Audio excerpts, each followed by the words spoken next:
Hello everyone, this is Sudhir and welcome to our YouTube channel. Today we discuss next topic है हमारा distribution of highway in world.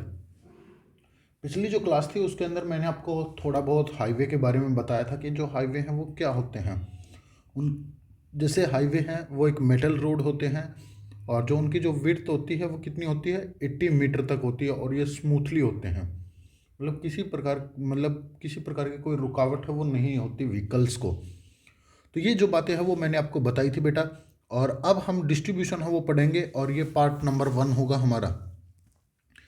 ये जो video है ये part number 1 है और पार्ट 2 है वो आपको काफ़ी जल्दी ही देखने को मिलेगा।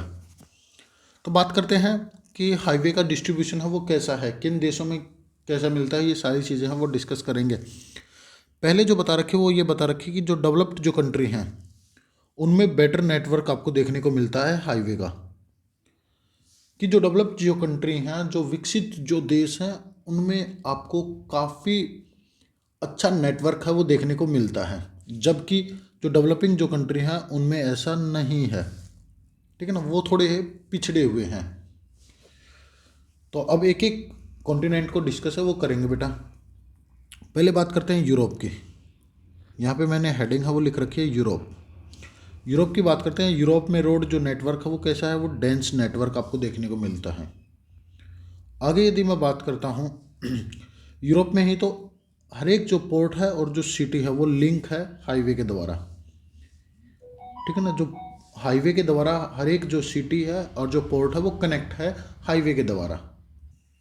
आगे बात करते हैं कि इसमें लगभग 20%, कितना 20% रोड है अकेले वर्ल्ड का, जबकि नॉर्थ अमेरिका के अंदर 33% था। और जो व्हीकल हैं वो 25% है। व्हीकल सबसे ज़्यादा है वो आपको यूरोप के अंदर ही देखने को मिलते हैं और वर्ल्ड के अकॉर्डिंग है ये दोनों चीज़ें। अब आगे बात करते हैं बेटा इसी में, यहाँ पे देख सकते हैं यहाँ की जो डेवलप्ड जो कंट्री है, आपको सबसे ज़्यादा जो रोड नेटवर्क है वो डेवलप जो देखने को मिलता है वो मिलता है कहाँ पे, इंग्लैंड में, जर्मनी और फ्रांस में। ये 3 प्रमुख शहर हैं जहाँ पे आपको रोड जो नेटवर्क है वो डेंस देखने को मिलता है। समझ आ गई होगी यूरोप की, तो आपको कंसेप्ट काफ़ी इजी था। अब हम बात करते हैं रसिया के बारे में। अब रसिया के बारे में डिस्कस है वो करेंगे बेटा। रसिया, आप हेडिंग है ये लिख सकते हो ऐसे, रसिया एशिया में भी है, ये बात और लिख लेना आप यहाँ पे, रसिया एशिया में भी है और प्लस यूरोप में भी है, दोनों जगह पे है। तो यहाँ पे जो रोड जो नेटवर्क आपको देखने को मिलता है वो डेंस कहाँ पे है, यूरोपियन पार्ट में है।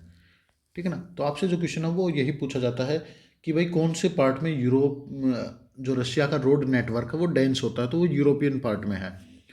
तो यहाँ की जो भी मेजर सिटी हैं, जो बड़ी बड़ी जो शहर हैं, वो सारे के सारे रसिया के हाईवे के द्वारा ही कनेक्ट है।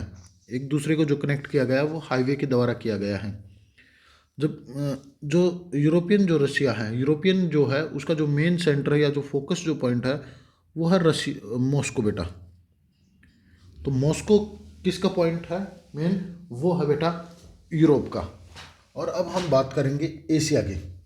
तो एशिया में जो मेन जो पॉइंट है वो है इरकुटस्क। इरकुटस्क है ये है इरकुटस्क। ये क्या है, मेन पॉइंट है या मेन सेंटर है एशियन रसिया का। जो एशियन जो रसिया है या एशियन जो रूस है उसका सबसे मेन जो पॉइंट है वो बोला जाता है इरकुटस्क को। और जबकि मॉस्को कहाँ का है, यूरोपियन रूस का है। तो ये थी सिर्फ रूस के बारे में जो मैंने आपको यहाँ पे कंसेप्ट है वो बताया बेटा। चलिए अब आगे देखिए। अब हम बात करते हैं यूएसए की। यूएसए की बात करूँ तो ये लार्जेस्ट रोड नेटवर्क है यहाँ का। यूएसए के अंदर सबसे बड़ा लार्जेस्ट, मैं कहूँ कि सबसे बड़ा रोड नेटवर्क है वो आपको यहाँ पे देखने को मिलता है। यहाँ पे 60 लाख किलोमीटर है, ये 60 लाख किलोमीटर लंबे यहाँ पे महामार्ग हैं, नेशनल हाईवे हैं, वो आपको देखने को मिलते हैं, जो विश्व में सबसे अधिक है। और यहाँ विश्व की 1/3 व्हीकल्स हैं वो मिलते हैं, लगभग 1/3 जो व्हीकल्स हैं वो यहाँ पे मिलते हैं, 1/3 इसको बोला जाता है 1/3 जो व्हीकल्स हैं वो अकेले यूएसए के अंदर है, वो आपको देखने को मिलते हैं। Mostly road network dense in eastern part, मतलब रशिया के अंदर भी, सॉरी रशिया बोल रहा हूँ, यूएसए के अंदर भी जो रोड की जो डेंसिटी है, रोड डेंसिटी है, या फिर मैं कहूँ कि जो डेवलप जो एरिया है वो है ईस्टर्न पार्ट। अब इसके भी कुछ कारण हैं, क्यों है, क्योंकि यहाँ पे अर्बनाइजेशन हुआ है और इंडस्ट्रियलाइजेशन है वो हुआ है, तो इसके कारण ये जो ईस्टर्न जो पार्ट है वो ज़्यादा डेवलप है बेटा। आपको आसानी से कारण समझ आ गए होंगे। कनाडा की बात करूं तो कनाडा का जो नॉर्थन जो पार्ट है वो ज़्यादा डेवलप नहीं है, बाकी पूरे यूरोप, सॉरी पूरा जो कनाडा है वो डेवलप है, छोड़ के नॉर्थ पार्ट को। क्यों? क्योंकि ये पूरे साल भर जो बर्फ़ है उससे कवर रहता है। एग्जाम्पल की यदि मैं बात करता हूँ, यहाँ पे यूरोप में कौन कौन, सॉरी यूरोप बोल रहा हूँ बार बार, मैं बात करूँ यूएसए के अंदर तो कौन कौन से नेशनल हाईवे हैं वो आपको देखने को मिलते हैं। पहला तो है trans Canadian highway. Trans Canadian जो हाईवे है इसकी यदि मैं बात करता हूँ आपसे, तो ये है सेंट जॉन सिटी है न्यू फाउंडलैंड में, और इसको जोड़ती है वैनकूवर इन कोलंबिया से। तो ये यहाँ पे ये दो स्थान दे रखे हैं, न्यू फाउंडलैंड से वैनकूवर को आपस में जोड़ने का जो कार्य है वो करता है कौन? Trans Canadian highway. और दूसरा है अलास्का, अलास्का हाईवे।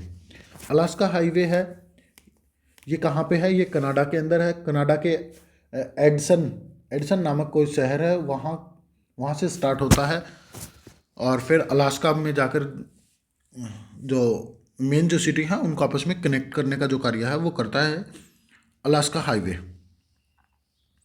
अब बात करता हूँ नेक्स्ट और लास्ट है pan American highway. Pan American highway ये तीसरा हाईवे है, ये बनकर अभी मोस्टली जो है कंस्ट्रक्ट है वो हो चुका है, पूरी तरीके से जो कंस्ट्रक्ट है वो हो चुका है।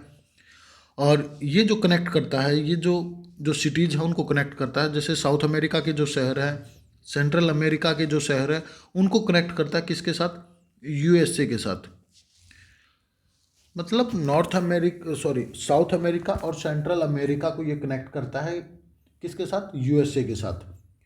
तो आज ये पार्ट नंबर 1 था जो कंप्लीट हो चुका है बेटा। अब हम पार्ट 2 को डिस्कस है वो करेंगे काफ़ी जल्दी ही, जिसके अंदर हम ऑस्ट्रेलिया को डिस्कस करेंगे, चीन के हाईवे को डिस्कस करेंगे, इंडिया के हाईवे को, और साउथ अमेरिका, जो साउथ अमेरिका के जो हाईवे हैं उनको डिस्कस करेंगे, क्योंकि अब ये ज़्यादा लंबा चैप्टर है वो नहीं बचा है।